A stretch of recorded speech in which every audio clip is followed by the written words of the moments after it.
place au Congo-Brazzaville.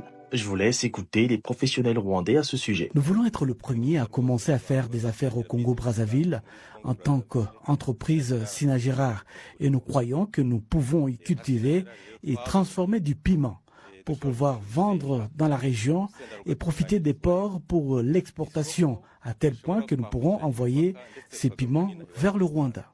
J'ai décidé d'y aller et de cultiver du maïs, du soja et des arachides car les sols y est très fertiles.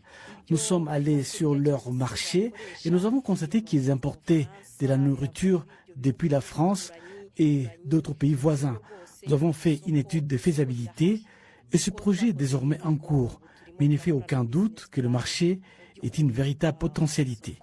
Les conséquences qu'entraîne ce type de projet sont nombreuses, notamment la cession d'une grande superficie de terre à un pays, à un peuple, une culture étrangère qui va s'y installer de façon durable. Aussi, la dépendance alimentaire envers des multinationales rwandaises qui vont avoir le monopole sur le marché intérieur. Cela empêchera l'essor d'une agriculture locale qui sera broyée par la concurrence rwandaise. Les anciens propriétaires terriens vont être expropriés en échange d'une contrepartie minime. Toute résistance sera vivement réprimandée, ce qui entraînera de vives tensions entre les Congolais et les Rwandais nouvellement installés. Un conflit pourra déstabiliser toute cette zone géographique. Vous l'aurez compris, le Rwanda voudrait répondre à 3 demandes. La demande locale au Congo-Brazzaville, la demande régionale et la demande locale du Rwanda. Ce qui implique qu'ils vont racheter d'autres terres autour de cette zone pour pouvoir étendre leur industrie. Et ça, effectivement, c'est un danger pour la souveraineté des peuples parce qu'on peut se retrouver avec toute une partie d'un pays détenu par un pays étranger. Que vont devenir nos parents? Mon grand-père cultivait du piment, ma grand-mère cultivait du manioc.